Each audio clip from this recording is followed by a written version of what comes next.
अस्सलामुअलैकुम नाज़रीन, आपका इस चैनल में मैं तहे दिल से इस्तकबाल करता हूँ।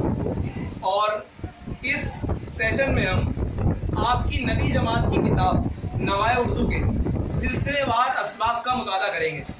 और आप ये देखेंगे कि आपको इन वीडियोस का इतना फ़ायदा होगा कि जो जो चीज़ें आप पढ़ रहे होंगे वो आपके जहन में महफूज होती चली जाएंगी। तो और उससे एक बड़ा फ़ायदा आपके लिए ये होने वाला है कि इम्तहान के अंदर आप जो वर्क़े फाड़ कर फर्रे बनाते हैं वो कम हो जाएंगे और आपकी किताबें आपके छोटे भाइयों के भी काम आने लगेगी। जो एक कीमती सरमाया हमारी किताबें होती हैं वो उनका नुकसान होने से बचेगा। आज की इस क्लास के अंदर हम मुताला करेंगे नवाए उर्दू के पहले सबक का, जिनके ये है सर सैयद अहमद ख़ान। पहले हम शख्सियत के बारे में पढ़ेंगे, फिर उन्होंने क्या लिखा है वो उसके बारे में पढ़ेंगे। तो सर सैयद अहमद ख़ान, इनकी पैदाइश है 1817 में और इनकी वफ़ात यानी इनका इंतकाल हुआ है 1898 में। और गौर से आपको सुनना है और आप देखेंगे कि सुनते ही सुनते आपको चीज़ें याद होती चली जाएंगी। सर सैयद अहमद ख़ान दिल्ली में पैदा हुए। सर सैयद अहमद ने अपने ज़माने के अहले कमाल से फैज़ हासिल किया।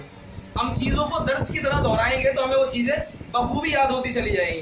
पैदाइश दिल्ली में और फैज़ हासिल किया है अहले कमाल लोगों से, अपने ज़माने के मोतबर अच्छे ख़ास अहले इल्म लोगों से उन्होंने फैज़ हासिल किया। फैज़ से क्या मुराद है?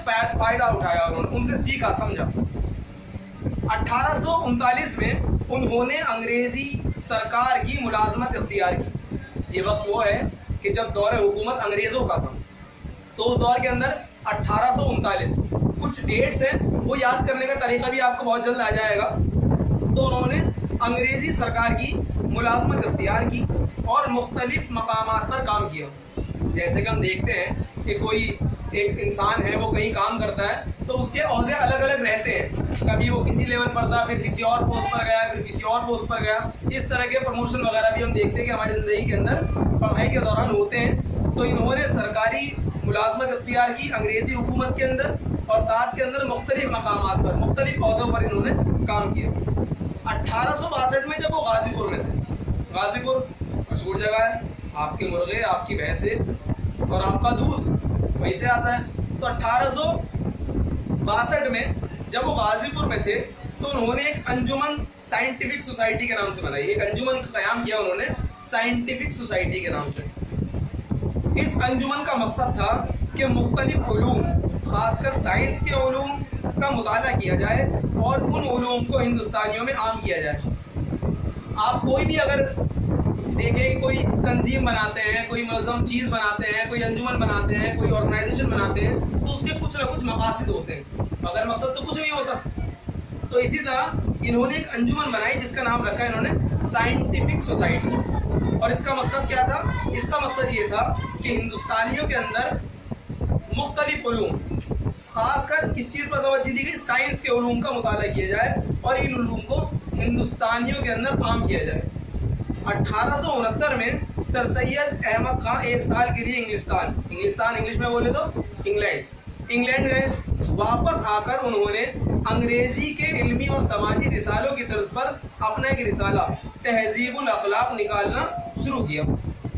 इन्होंने एक सफ़र किया इंग्लिस्तान का, जहाँ पर वो एक साल रहे और वहाँ रहने के अंदर उन्होंने कुछ जो पढ़ाई से ताल्लुक़ रखते हैं, इल्म से ताल्लुक़ रखते हैं, और इल्म से नहीं, जो जिस चीज़ से ताल्लुक़ रखता है वहाँ की उन चीज़ों को अपनाता है। ये इल्म से ताल्लुक़ रखते थे, तालीम से ताल्लुक़ रखते थे, पढ़ने पढ़ाने का शौक़ था, इन चीज़ों से ताल्लुक़ रखते थे। वहाँ जाकर इन्होंने एक अच्छी चीज़ अडॉप्ट की, अच्छी चीज़ हासिल की। वो क्या कि उन्होंने वहाँ की तर्ज पर, कि वहाँ के इल्मी और समाजी जो रिसाले निकाले जाते हैं उनकी तर्ज पर अपना एक रिसाला निकाला जिसका एक क्या नाम था? तहज़ीबुल अखलाक।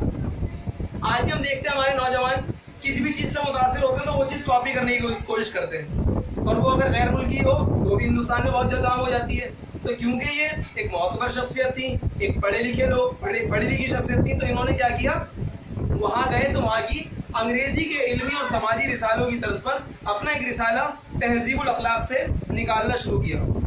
इंग्लिस्तान से वापस आकर सर सैयद अहमद ख़ान ने अलीगढ़ में 1875 में एक स्कूल खोला। ये स्कूल 1878 में मोमडन एंग्लो ओरिएंटल कॉलेज اور پھر 1920 میں علی گڑھ مسلم یونیورسٹی کی شکل میں ہندوستانیوں کا ایک نمایاں تعلیمی ادارہ بن گیا۔ ہم جانتے ہیں علی گڑھ مسلم یونیورسٹی، جامعہ یونیورسٹی، یہ ایک عظیم اور بہت معتبر ادارے ہیں ہندوستان کے۔ تو یہاں پر بتایا گیا کہ 1875 میں انہوں نے اسکول کھولا، اور یہ اسکول 1878 کے اندر ماؤنٹن اینگلو اورینٹل کالج، اور 1920 کے اندر ایک علی گڑھ مسلم یونیورسٹی کی شکل میں ہندوستان کا ایک نمایاں اور معتبر تعلیمی ادارہ بن گیا۔ 1878 میں سر سید احمد خان کو سر کا خطاب ملا۔ ہم دیکھتے ہیں کہ کسی شخصیت کی کسی نہ کسی اچھے کاموں کے اوپر ان کو کچھ نہ کچھ خطاب دیے جاتے ہیں۔ ہمارا ہندوستان بہت ساری چیزوں کے لیے کہیں وہ بھارت رتن دیتا ہے، کہیں وہ پدم بھوشن دیتا ہے، کہیں وہ پدم بھوشن دیتا ہے۔ اس کے علاوہ جو ہے دنیا کی لیول پر اگر ہم دیکھیں تو نوبل پرائز ملتا ہے، پیس کے لیے ملتا ہے، اور یہ سب تمام خطاب ہوتے ہیں جو دیے جاتے ہیں حکومت کی طرف سے یا سرکار کی طرف سے۔ تو 1878 میں سر سید احمد خان کو سر کا خطاب ملا۔ یہ 1878 وہ سال ہے جب انہوں نے اسکول جن کا نام پڑا تھا ماؤنٹن اینگلو اورینٹل کالج، اس لیے لوگ انہیں سر سید کے نام سے جانتے ہیں۔ سر سید آخری عمر تک قومی کام، کالج کی دیکھ بھال اور تصنیف و تالیف میں مشغول رہے۔ یہاں پر دو الفاظ ہیں، تصنیف و تالیف۔ تصنیف لکھنے کو کہتے ہیں، اور تالیف بہت سارے مضامین انہوں نے لکھے، جیسے آپ کے علم میں آپ پڑھیں گے ان کو آگے۔ تالیف وہ مرحلہ ہوتا ہے کہ جب کسی شخص نے کچھ مضامین، کچھ ایسیز لکھے ہوتے ہیں، اور ان کو کلیکٹ کرنے کے بعد وہ ایک کتابی شکل دیتا ہے، اس کو چھپوانے کے لیے کام کرتے ہیں، تو اس کو تالیف کہتے ہیں۔ تو انہوں نے کیا کیا، آخری عمر تک قومی کام، کالج کی دیکھ بھال، تصنیف و تالیف میں مشغول رہے۔ ان کی متعدد تصانیف، جس میں نام لکھے ہوئے ہیں اثار الصنادید، اسباب بغاوت ہند اور سرکشی ضلع بجنور، خاص طور پر اہمیت رکھتی ہیں۔ ان کی بہت ساری چیزیں لکھی گئیں، لیکن کچھ جو بہت مشہور ہوئیں اور کچھ بہت عام ہوئیں اور جو خاص طور پر اہمیت کی حامل ہیں، اس کے اندر آثار الصنادید، اسباب بغاوت ہند اور سرکشی ضلع بجنور خاص اہمیت رکھتی ہیں۔ ان کے مضامین کئی جلدوں میں مجلس ترقی ادب لاہور سے شائع ہوئے۔ کئی مضامین جو سلسلے وار ہوں گے، یہ جس طرح ہمارے اخبار ہوتے ہیں، اگر آپ رستے سارا پڑھتے ہو تو اس کا امنگ آتا ہے، تو سلسلے وار آپ دیکھتے ہیں کہ حکیم صاحب کے کسی کے کچھ نہ کچھ مضامین آتے رہتے ہیں۔ تو اس طرح ان کے کچھ مضامین کئی جلدوں میں مجلس ترقی ادب لاہور سے شائع ہوئے۔ ان میں سائنس، فلسفہ یعنی فلسفی، مذہب اور تاریخ کے مختلف مضامین شامل ہیں۔ ان کی شخصیت کے اندر سائنس کا پہلو بھی نظر آتا ہے، فلسفہ بھی ہے، فلسفی بھی ہے، مذہب اور تاریخ کی باتیں بھی ہیں۔ جدید اردو نثر کی بنیاد ڈالنے کے ساتھ ساتھ سر سید نے اردو میں مختصر مضمون نگاری کو بھی فروغ دیا۔ انہوں نے کہا کہ مختصر طور پر مضمون لکھا جائے، لمبی لمبی تحریروں کے بجائے چند صفحات میں کام کی بات کہنے کا فن سر سید کے ہاں عام تھا۔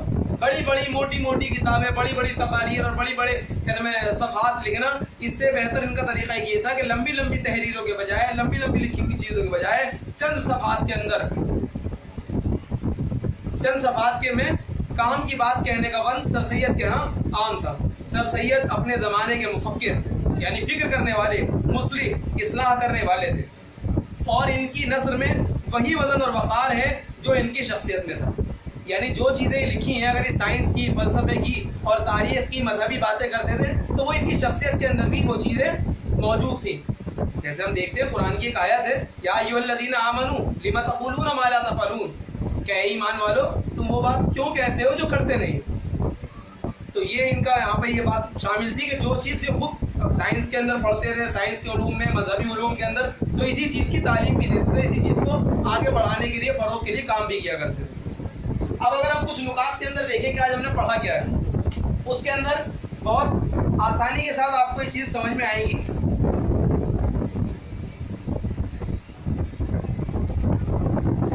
پیدائش دہلی، نمبر 1 پوائنٹ ہو گیا۔ فیض حاصل کیا، نمبر 2 اہل کمال، ٹھیک۔ اس کے بعد کیا کیا، ملازمت کیے، تو پوائنٹ ہو گیا تیسرا۔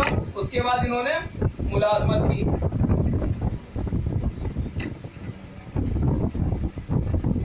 ملازمت کے بعد جب غازی پور میں تھے سن 1862 کا، کیا کیا، ایک سوسائٹی بنائی۔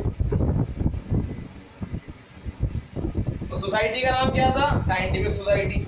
ये अगर हम उन जुमलों को एक एक लफ्ज में याद कर लें तो बखूबी हम उसको पूरे जुमले को अपनी जुबान में, अपने अंदाज में, अपने तर्ज ख्याल में लिख सकते हैं।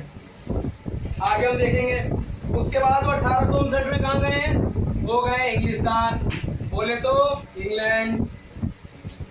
इंग्लैंड जाके क्या किया उन्होंने, इंग्लैंड जाकर उन्होंने क्या किया, अंग्रेजी इल्मी समाजी रिसालों की तर्ज पर अपना एक रिसाला निकाला। तो क्या काम किया उन्होंने, चौथा ही आ गया, 5 पॉइंट के अंदर हम देखेंगे क्या, रिसाला निकाला। रिसाले का नाम क्या था, तहजीबुल अखलाक। तहजीब हमारे यहाँ आम है लफ्ज और अखलाक भी हमारे यहाँ आम है। इन दोनों अल्फाज को मिला देंगे क्या बनेगा, तहजीबुल अखलाक।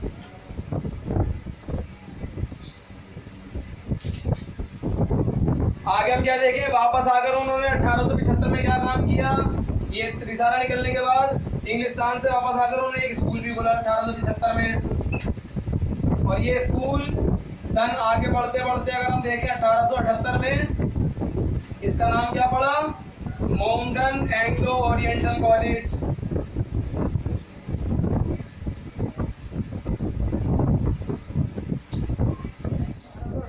मोमडन एंग्लो ओरिएंटल कॉलेज जो 1920 में अलीगढ़ मुस्लिम यूनिवर्सिटी के नाम से मशहूर हुआ और हिंदुस्तान का एक अहम और नुमाया इदारा बना। 1878 में इनको किस चीज का खिताब मिला, सर का खिताब मिला। तो ये कुछ चंद नुकात हैं कि आपके अगर हाथ में सिर्फ नुकात आते हैं, किसी नुकात याद करते करते ही आप पूरा मजमून सरसैयद यहाँ पर लिख सकते हैं।